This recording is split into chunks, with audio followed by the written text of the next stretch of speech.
Simbol-simbol di gereja Katolik dan arti tersembunyinya, banyak umat belum tahu.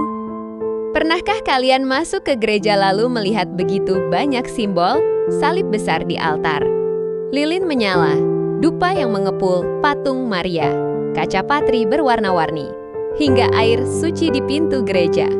Sebagian orang menganggap itu hanya hiasan, tetapi bagi gereja Katolik, semua simbol itu berbicara. Ya, setiap simbol memiliki pesan rohani yang sangat mendalam.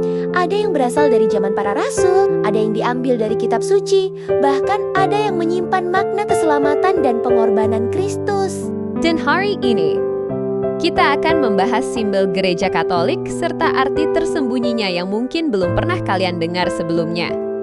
Jadi pastikan kalian menonton sampai akhir karena simbol terakhir adalah simbol yang paling sering dilihat umat, tetapi paling sedikit dipahami.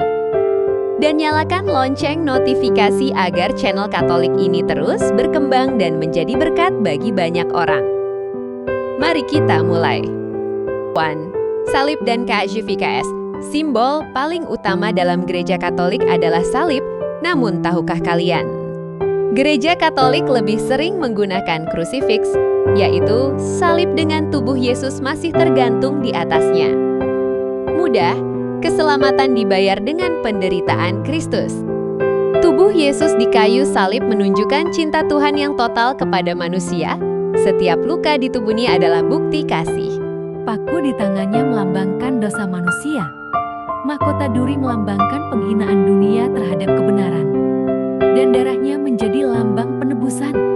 Sebenarnya kita sedang mengingat Allah Tritunggal, pengorbanan Kristus, dan identitas kita sebagai pengikut Yesus. Tuh air suci saat masuk gereja. Umat Katolik biasanya mencelupkan tangan ke air suci lalu membuat tanda salib. Ini bukan ritual kosong air suci. Melambangkan penyucian, perlindungan, dan pembaruan baptisan. Dalam Alkitab, air sering dipakai Tuhan untuk membersihkan dan memberi hidup baru. Air bah pada zaman Nuh, laut terbelah bagi Musa, hingga baptisan Yesus di Sungai Yordan, semuanya menjadi lambang keselamatan. Ketika umat menggunakan air suci, mereka sedang mengingat bahwa mereka telah dibaptis dan menjadi milik Kristus. Sri, lilin gereja. Mengapa gereja penuh lilin? Karena lilin melambangkan Kristus sebagai terang dunia. Api kecil yang menyala di tengah gelap menggambarkan harapan. Dalam meza, lilin altar menunjukkan kehadiran Tuhan, sedangkan lilin Paskah melambangkan Yesus yang bangkit mengalahkan maut. Lelehan lilin juga memiliki makna mendalam. Lilin habis terbakar demi memberi terang. Ini menggambarkan hidup orang Kristen rela berkorban demi kasih. 4. Dupa. Banyak orang heran mengapa gereja Katolik memakai dupa, padahal simbol ini sangat alkitabiah dalam kitab Mazmur dan Wahyu. Doa umat digambarkan naik ke surga seperti asap dupa. Saat imam mengayunkan pedupaan, doa umat dilambangkan naik kepada Tuhan. Altar dihormati, dan suasana menjadi kudus. Aroma dupa juga mengingatkan bahwa kehadiran Tuhan itu suci dan mulia. 5. Patung dan ikon. Banyak orang salah paham dan mengira umat Katolik menyembah patung, padahal tidak. Patung hanyalah pengingat visual.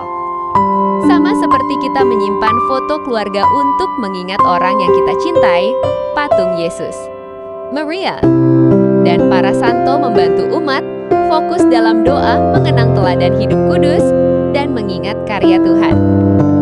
Yang disembah tetap hanya Allah.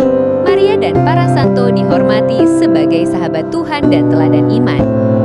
6. Warna jubah imam. Tahukah kalian warna jubah imam memiliki arti berbeda? Putih melambangkan sukacita dan kemurnian.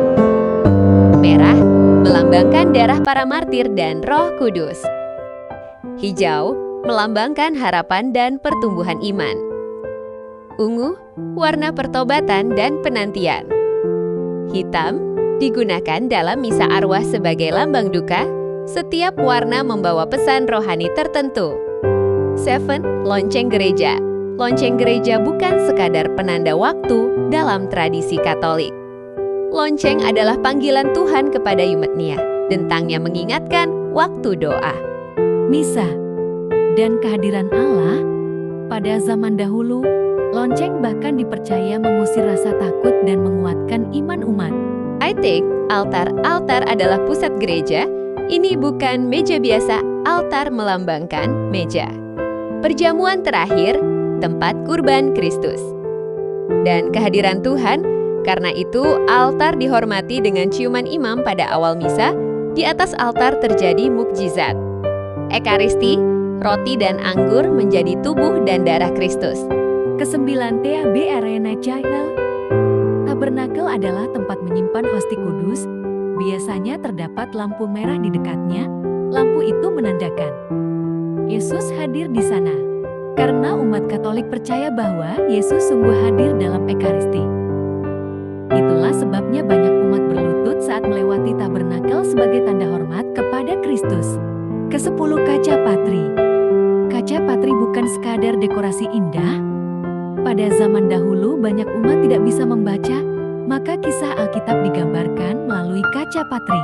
Warna-warni cahaya juga melambangkan kemuliaan surga. Ketika cahaya matahari masuk melalui kaca patri, gereja dipenuhi warna yang indah seolah mengingatkan bahwa terang Tuhan masuk ke dalam hidup manusia. 11. Rosario. Rosario adalah simbol doa dan meditasi. Setiap butir membantu umat merenungkan kehidupan. Yesus bersama Maria, Rosario bukan mantra. Ini adalah perjalanan doa yang membawa hati semakin dekat kepada Kristus. Banyak santo mengatakan Rosario adalah senjata rohani melawan dosa dan keputusasaan.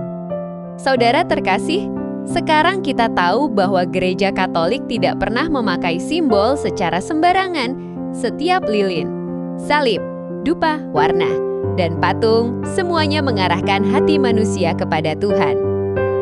Pengorbanan, harapan, dan keselamatan. Mulai hari ini, saat kalian masuk gereja, cobalah melihat semuanya dengan mata iman yang baru.